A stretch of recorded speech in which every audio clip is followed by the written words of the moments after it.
As someone who spends a lot of time helping companies develop better brand positioning, what you're saying is music to my ears. And my thesis, and maybe I'm biased because I make a living by helping companies with brand positioning, is that many entrepreneurs and CEOs either underestimate the importance of brand or they ignore it completely because they don't understand it.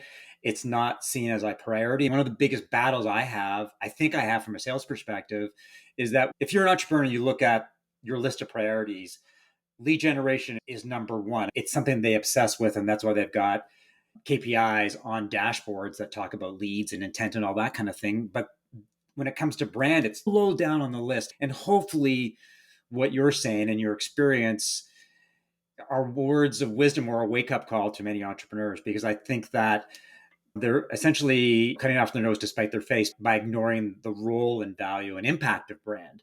Your thoughts maybe on brand positioning?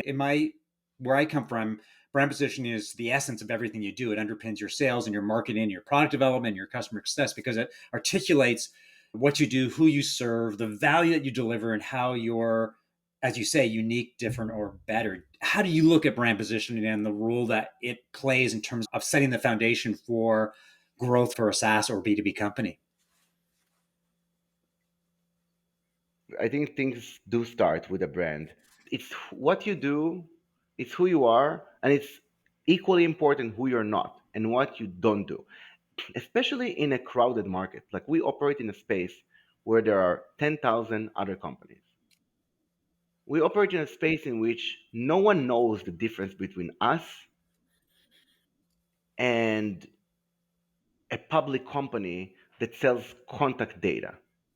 Even though they're fundamentally different companies with different products and value propositions, the customer, the average customer, I'm not talking about like the 0.1% early adopters who are like the vast majority of marketers out there have no idea about the difference between those two. If you don't have a good brand that tells your story and explains to them this is what we do, this is what we don't do, this is who we're for, this is who we're not for.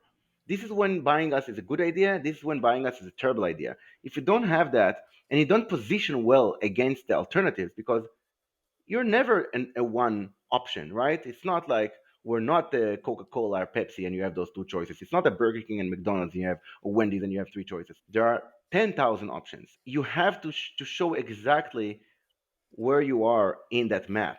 And I think brand and positioning helps you do that. So that when you're in an elevator for 30 seconds, people ask you, what is metadata?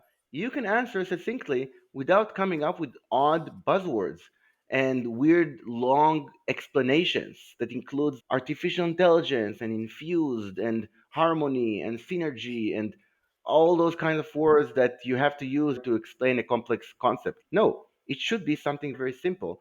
And even if people don't fully understand who you are, at least when you have a good brand that is clear, people know about you and they want to learn more. If you give them enough of an interest so that they are willing to sit down and listen to what it is that you have to offer, versus just say like, I'm overwhelmed, I don't know what you're saying, but it sounds every other pitch I've gotten before.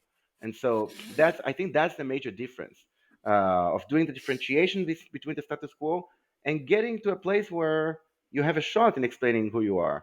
um, I think brand is wonderful for that.